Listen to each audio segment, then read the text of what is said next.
What's going on, everyone? Scott here. Welcome back to the channel. So, Michigan State basketball gets a win in the Champions Classic, 83-66 over Kentucky. This is Michigan State's second top 15 ranked win so far on the young season, moving the 17th ranked Spartans to 4-0 on the year. Now, this was an incredible game start to finish, in a game in which Michigan State up by 17 at halftime, tied in the second half, to get that 17-point win overall when you look at the scoreboard. But they dominated this game, essentially from start to finish when you look at the boards. And then something that we talked about coming into the game, they got more than a few three-point shots to go and more than a few free throw shots to go in this game, which was the key that we had coming in. And incredible performance, top to bottom. There's like one or two things that you can gripe about if you're Michigan State and Tom Izzo, but overall, an incredibly fun night in an arena in Madison Square Garden that Tom Izzo, that Michigan State as a whole,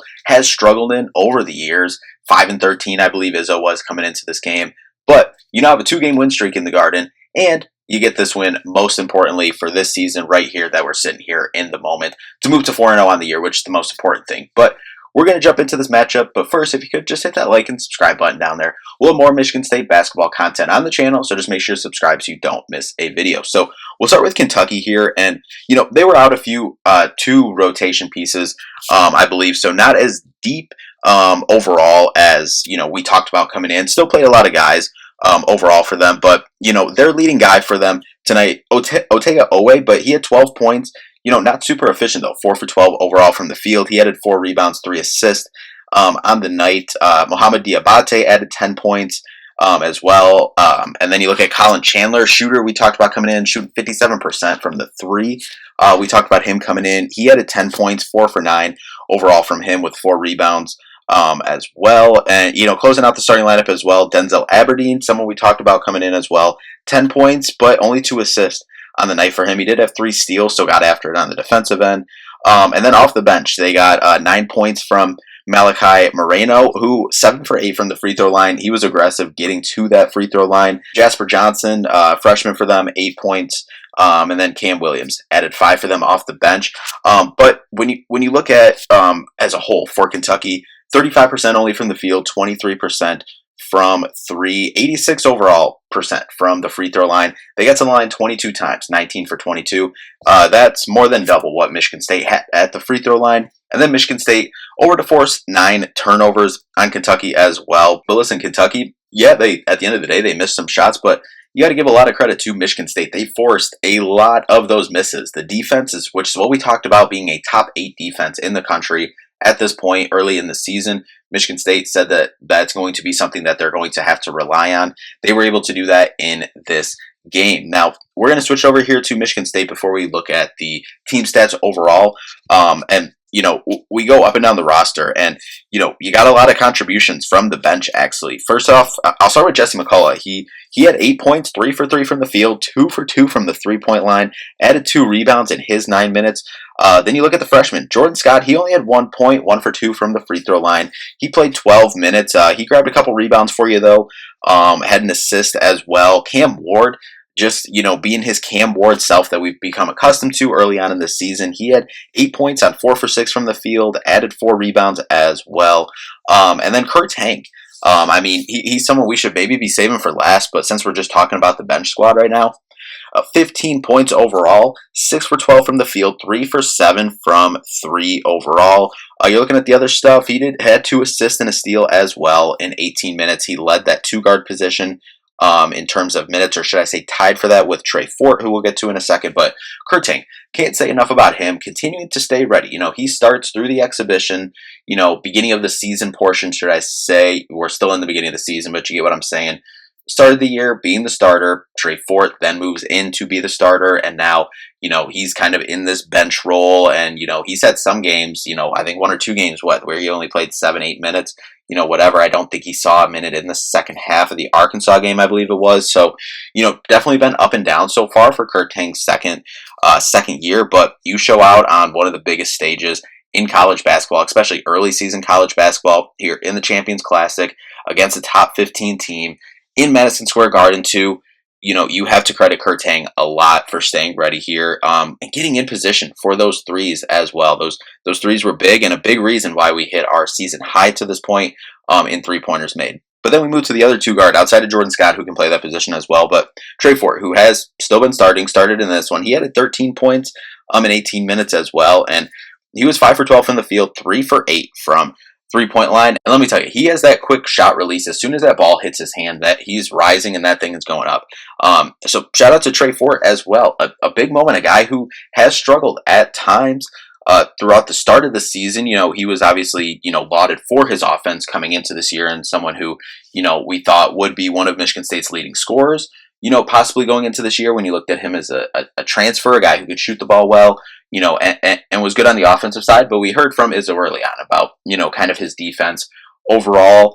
And I still think we're looking for more from the two position in terms of consistently. Like the two position, which we talked about, we needed something out of them this game. Played incredibly well, not taking anything away from that, but we need to start stacking those games. Trey Fort, again, a guy that's staying ready, still sticking with it, and on a big-time stage as well, having probably his best game as a Spartan to this point. Shout out to him. Carson Cooper in the starting lineup, 2 points, 1 for 7 from the field, missed a lot of bunnies, sure. Front of the rim, whatnot, had some jump hooks in there. 4 for 4, or I'm sorry, six rebounds for him overall. 2 assists, had a block as well. 23 minutes for him. Cohen Carr, 6 points. Like offensively, maybe not the game that we wanted from Cohen Carr, but that was picked up with Trey Fort, Kurtang, the combination of guys that we've got help from which I'll kind of get more to here in a second. But Cohen Carr had 6 points, 2 for 6 from the field, 1 for 2 from the 3-point line, and that three that went in, that was just absolutely all net from the corner. Beautiful shot, beautiful setup there, but he did get on the board, 6 rebounds, had 2 assists as well and a block. Didn't turn the ball over. 1 for 2 from the free throw line as well. And sometimes when Cohen's getting it, he's such a freight train. Kind of going, getting the ball, going to the basket, and we saw some more with him, kind of playmaking out of that. But sometimes the defense was collapsing on him and was a little bit out of control. Fell the one time, lost the ball, and a little bit whatnot. But overall, that goes with his 3 turnovers, should I say. But overall, his defense overall and hitting the glass, which is something that we talked about in this game, was going to be needed against a really good rebounding team in Kentucky, which Michigan State as a whole, as we said, out-rebounded Kentucky by quite a bit, which was really kind of, I don't want to say shocking, because Michigan State is one of the best rebounding teams in the country as well. But it was just shocking by how much, given how good of a rebounding team Kentucky is. And, Cohen Carr chipping in, tied for the team lead with rebounds, with Carson and with Jeremy as well, who we'll get to here in a second. And we'll go right there with Jeremy Fears. He had 8 points, 2 for 3 from the field. Didn't get a 3 up, but he was 4 for 4 from the free throw line. And then he had 6 rebounds, 13 assists, only 2 turnovers, 3 steals, and 31 minutes as well. Michigan State was able to get that lead, so they were able to, buy some minutes with him, with Divine Ugochukwu off the bench, was able to give him 8 minutes. And he had 2 points off the bench with a rebound as well. We talked about Divine. I think he's a good, point guard rebounder off the bench and able to spell Jeremy for a couple minutes there. But Jeremy just continuing to lead this team, do everything they need them to do to win, which is a quintessential Tom Izzo point guard, doing absolutely everything they need to do to win. Again, the 13 assists, absolutely incredible, setting everyone up. And then Jackson Kohler, 20 points on the night, 8 for 12 from the field, 2 for 2 from 3. Something we talked about as well, which they kind of did in this game, get him in a better set position to shoot those threes. You see the result, 2 for 2 from the free throw line, 5 rebounds, 2 assists. Overall, had a block as well, 27 minutes overall for Jackson Kohler. And like I said, just an all-around incredible game, contributions up and down the roster. And then you also got Nick Sanders in the game. You got the Walton twins in the game. As we said, Denim Wojcik also got into the game there for a couple minutes. So you didn't have to run guys into the ground to get this game, which was a fear of mine going into big games like this, that, you're going to have Jeremy play 38 minutes, Jax 34, Cohen 34, 35, whatever. But, while they're still playing over 30 minutes, whatever, it wasn't like constant. And the staff being smart with some of those substitutions, where getting them, right before, like a minute before, a TV timeout, whatever, getting someone in for a quick a quick rest there to try to buy, a couple extra minutes of rest there. So I thought that was key. I thought the rotations were crisp and clean. Overall, they came out with incredible energy and just out energied and out muscled, out hustled everything at Kentucky, and just did quintessential classic Michigan State basketball: defend, rebound, run, and they mixed all that with hitting their most threes that they have all year. We'll get into that here. Michigan State overall from the field shoots 50%, holding Kentucky to 35%, 50% as well from three, which is absolutely incredible when Kentucky shoots 23% from three. And they hit 11 threes on the night, 11 for 22. I believe the average coming in was about 4.5, 4 points, something like that in there. I don't know how it was even 4 coming into this game, I'll be honest with you, but 8 for 10 from the free throw line for 80%. Key, didn't get to the line as much as we have been, but you hit your free throw shots when you got there, which was big. As we said, Kentucky over doubling the amount of time free throw attempts, 19 for 22 for them, 86%. And then, as we said, just domination on the glass, 42 for Michigan State, 28 for Kentucky, 10-6 on the offensive glass, and 32-22 on the defensive glass. And then 25 assists for Michigan State overall, only 13 for Kentucky, 5 steals to 7, 4 blocks to 6 overall. And Michigan State, as we said, this was kind of one of the things. 13 turnovers over that 8 to 12 range that we usually like to stay in, just barely over. But Michigan State was hitting shots and doing all those other little things, forcing shots on defense, forcing bad shots on defense, should I say, to make up for that, especially when Kentucky only turned it over 9 times as well. And also key for Michigan State, they turned it over, or they turned it over 13 times, should I say. And they had 15 points off turnovers. Kentucky turns it over 9 times, and they have 17 points off of Michigan State's 13 turnovers. So Michigan State almost has as many points off turnovers with having 4 less opportunities and turnovers as well. So that was incredible. Fast break points as well. Michigan State wasn't, those are kind of the 2 categories Michigan State didn't do super well in. Only 8 fast break points for Michigan State compared to 16 for Kentucky. Not able to stop the run a little bit, which we said Kentucky was going to get out and run in this game. And then points in the paint, 30 for Michigan State, 24 for Kentucky. Overall, at a point, Kentucky was up by 5 at one point, but Michigan State got this lead to 24 at one point overall. And at the end of the day, it's a 17-point win, a Champions Classic win for Michigan State to move to 4-0, give you 2 top 15 wins. You're 2-0 over the SEC as well. So this is all kind of long-term stuff. It's all still non-conference, but you're 2-0 against the SEC, which presumably is going to be another good conference this year.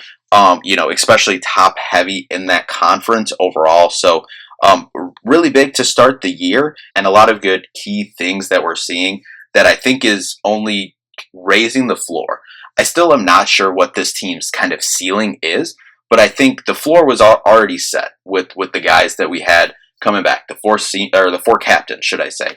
But I think we didn't know, and I think it's still unknown what the ceiling is because of the unknowns of, the 2-guard position, the freshmen. I don't know what that ceiling is, but I think this floor just keeps getting higher with these performances that we've seen at the beginning of this year. Obviously, as I said, we're only 4-0. We're 4-0, that's a big thing, but we're only 4 games into the season, so a long way to go. Next up is against former Michigan State assistant coach and Detroit Mercy, Mark Montgomery, coming in on Friday to the Breslin Center, 6:30 on BTN. So we'll be back to talk about that one. Now, I'll be completely honest about this one because Champions Classic, one of my favorite sports days of the year. Look forward to it. Every year. We try to go to it every year that it's in, kind of the Midwest. Wanted to make it happen this year, go to it. Went to it in Chicago a couple years ago. Announced for Chicago again next year. So we'll be in attendance for that, hopefully. But just love this day, kind of kicking it off for college basketball for everyone who hasn't been in it for the last couple weeks, month or so, like the rest of us. But this game got all the feels going. We said this was Game 2 of a 4-game non-conference stretch for Michigan State that they needed to go at least 2-4 in. You're 2-0 so far in that.